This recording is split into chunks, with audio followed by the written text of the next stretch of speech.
ఏది అయినా ట్రై చెయ్యి ఆచి చికెన్ మసాలా.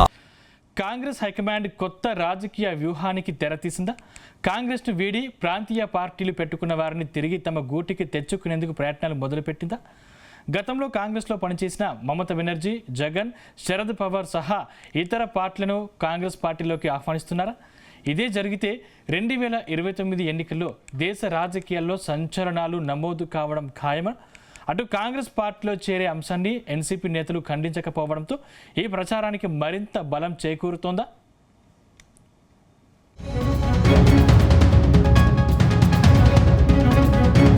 ఢిల్లీ కేంద్ర రాజకీయ సమీకరణాలు మారిపోతున్నాయి. 2029 ఎన్నికల్లో మరోసారి అధికారం కోసం కాషాయ పార్టీ ఇప్పటి నుంచే కసరత్తు చేస్తుంది. ఇందులో భాగంగా కీలక బిల్లుల ఆమోదం దిశగా కేంద్ర ప్రభుత్వం వ్యూహాలు రచిస్తుంది. కీలక బిల్లుల ఆమోదం కోసం ఇతర పార్టీలతో సంప్రదింపుల కోసం ఎన్డీఏ పక్షాలు తమ చర్యల్ని ముమ్మరం చేశాయి. అయితే ఇన్నాళ్లు ఇండియా కూటమిలో కొనసాగిన డీఎంకే ఎన్డీఏకు మద్దతు ప్రకటించింది. అంశాల వారీగా మద్దతు ఇచ్చేందుకు డీఎంకే అధినేత స్టాలిన్ ముందుకొచ్చారు.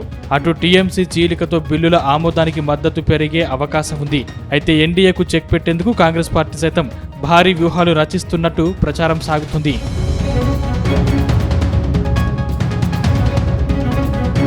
ప్రస్తుతం హస్తిన కేంద్రంగా దేశ రాజకీయ సమీకరణాలు మారుతున్నాయి. కేంద్రంలో ఎన్డీఏ కూటమిని గద్దె దింపేందుకు కాంగ్రెస్ నేతలు ఘర్ వాపసీకి తెరతీశారని తెలుస్తుంది. గతంలో కాంగ్రెస్ తో విభేదించి ఏర్పడిన ప్రాంతీయ పార్టీలు విలీనం కావాలని పిలుపునిచ్చింది. కాంగ్రెస్ సీనియర్ నేతలైన అశోక్ గెహ్లాట్, నానా పటోలే విలీనం ప్రతిపాదనను తీసుకొచ్చారు.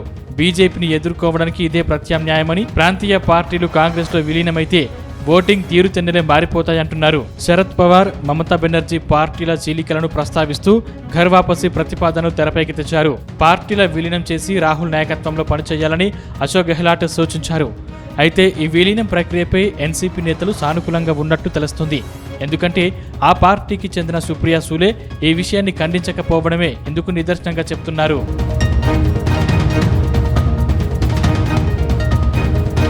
ఇటీవల బెంగాల్ ఎన్నికల్లో మమతా బెనర్జీ ఘోరంగా ఓడారు. మూడోసారి అధికారంలోకి వస్తామని భావించిన మమతకు బెంగాల్ ఓటర్లు షాకిచ్చారు. అయితే ఎన్నికల్లో ఓటమి తర్వాత కూడా కమలం నేతలు టీఎంసీని ముక్కలు చెక్కలు చేసే ప్రయత్నాలు ఉన్నారు. ఇప్పటికే టీఎంసీ ఎంపీలు మమతా బెనర్జీకి వ్యతిరేకంగా తిరుగుబాటు చేశారు. మరోవైపు మహారాష్ట్రలోనూ ఎన్సీపీలో చీలిక తేవడంలో బీజేపీ సక్సెస్ అయింది. ఎన్సీపీ అధినేత శరద్ పవార్ కు వ్యతిరేకంగా అజిత్ పవార్ గోగేం ఆడించిన బీజేపీ ఎన్సీపీని 2 ముక్కలు చేసింది. ఆ తర్వాత ఎన్సీపీ తనదేనంటూ అజిత్ పవార్ ప్రకటించారు. ఆ తర్వాత మహారాష్ట్రకు డిప్యూటీ సీఎం అయ్యారు. ఆ తర్వాత విమాన ప్రమాదంలో ఆయన మరణించారు. అనంతరం అజిత్ పవార్ భార్య డిప్యూటీ సీఎం బాధ్యతలు నిర్వహిస్తున్నారు. తమ పార్టీలో చీలికకు కారణమైన బీజేపీ తీరుపై శరద్ పవార్ అండ్ టీం తీవ్ర అసంతృప్తితో రగిలిపోతోంది.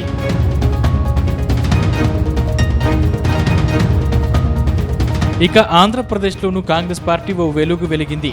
గతంలో వైఎస్ రాజశేఖర రెడ్డి కాంగ్రెస్ పార్టీలో సమైక్య రాష్ట్రానికి ముఖ్యమంత్రిగా పనిచేశారు.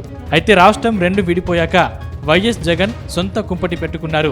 గత అసెంబ్లీ ఎన్నికల్లో జగన్ అధికారానికి దూరమయ్యారు. ప్రస్తుతం ఏపీలో కూటమి పార్టీలు అధికారంలో ఉన్నాయి. వచ్చే 15 ఏళ్లు తాము కూటమిగా ఉంటామని ఆ పార్టీ నేతలు ప్రకటించారు. అయితే కూటమిని ఒంటరిగా గద్దె దింపడం జగన్ తో అయ్యే పని కాదనే చర్చ జరుగుతుంది. కూటమిని దెబ్బ కొట్టాలంటే ఆయన కాంగ్రెస్ తో కలవాల్సిందే అన్న టాక్ వినిపిస్తుంది. అయితే రాష్ట్రం విడిపోయాక ఏపీలో కాంగ్రెస్ పార్టీ అడ్రస్ లేకుండా పోయింది. గత అసెంబ్లీ ఎన్నికల్లో ఆ పార్టీ అభ్యర్థులకు కనీసం డిపాజిట్ కూడా దక్కలేదు. అలాంటిది కాంగ్రెస్ పార్టీలో జగన్ చేరి చేతులు కాల్చుకోవడం అవసరమా అని వైసీపీ నేతలు లెక్కలు వేసుకుంటున్నారట. అయితే కాంగ్రెస్ నేతల ప్రతిపాదనను వైసీపీ నేతలు రిజెక్ట్ చేశారని తెలుస్తుంది.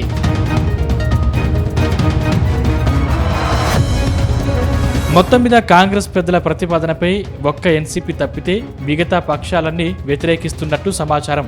అటు రానున్న రోజుల్లో టీఎంసీకి ఎంపీలు దూరమైతే మమతా బెనర్జీకి కూడా తమ దారిలోకి వస్తారని కాంగ్రెస్ పెద్దలు లెక్కలు వేసుకుంటున్నారట.